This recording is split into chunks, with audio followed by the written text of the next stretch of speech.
Nandito na naman po tayo sa ating inabangang teleserye ang Never Say Die, kung saan itong si Major Delgado na pagbintangan ng kung ano-ano dahil sa isang reporter na panay pasaring dito sa kanya at tinitira siya nito dahil sa kakampi ba talaga siya o isa din daw siyang mukhang pera dahil baka style niya lang yun pero kasabot din siya ng mga sindikato dahil sa gigil ni Joey talagang pumunta ito dun sa lugar kung saan nandun yung kanyang tatay at mga pulis na nag-i-interview at nandun din itong si Andrew at na-interview niya si Major Delgado at kung ano-ano yung mga sinasabi nito na pang-insulto kung parang napikon nitong si Major Delgado. Doon naman sa police station, saan pinatawag ito si Major Delgado. Kinausap siya ng mas nakakataas sa kanya at ayun na nga, sinabihan siya na suspendido na muna siya at kailangan niyang isurrender yung kanyang firearm kung kaya't ayun. Nag-walk out ito si Major Delgado doon sa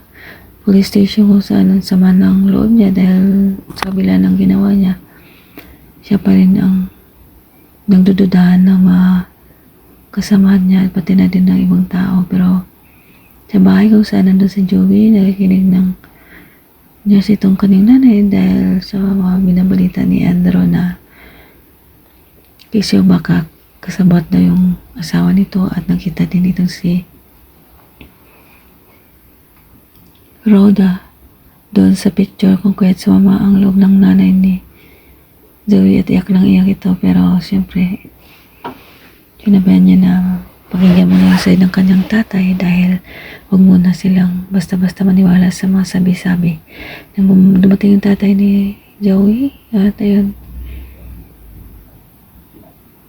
nag-uusap sila ng asawa niya at nandun din si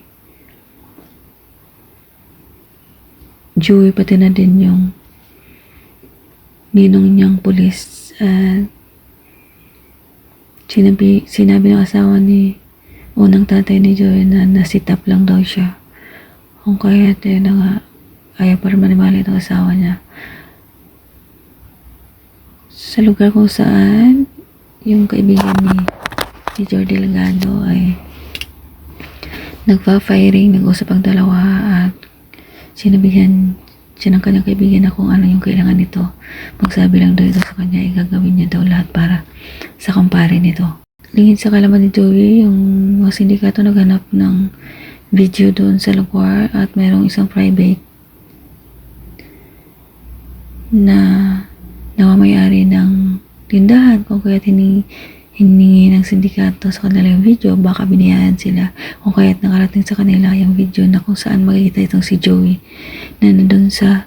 mismong lugar habang tinotorture nila yung si Ramon Burgos na kung saan pinatay din ng sindikato ng huli at parang si Major Delgado pa ang napagbintangan dahil sa kagustuhan ni Joey na malinis yung pangalan ng kanyang tatay. Pumunta ito dun sa bus kung saan naglalagay itong si Andrew sa kanilang radio station. Nagulat ito sa pagdating ni Joey at insulto niya ng bongga itong si Andrew at nasabihan niya ito na utak lang mayroon siya pero puso ay wala kung kaya parang insulto ito pero bago yun may mga baong kamatis itong si Joey at pinagbabato na niya ng kamatis ang pagmumukha ni Andrew kung kaya't nagulat ang lahat pati na yung mga crew ng radio station at pagkatapos nun umalis na ito si Joey sa sobrang galit ang sama talaga ng tingin niya sa kay Andrew dahil sa paninira nito sa kanyang tatay. Tayo na guys, sabakan natin ang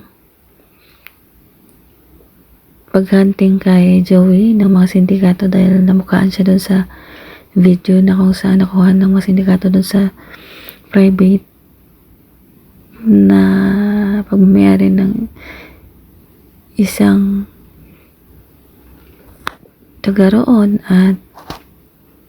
ayun, hinahunting na siya at abangan na din ang pagbubuli sa daddy niya o sa tatay niya ng mga taong na salamuhan nito. Thank you so much for watching, guys. Please don't forget to like, subscribe, and press the bell button for you to notify you on my next video. Thank you and bye!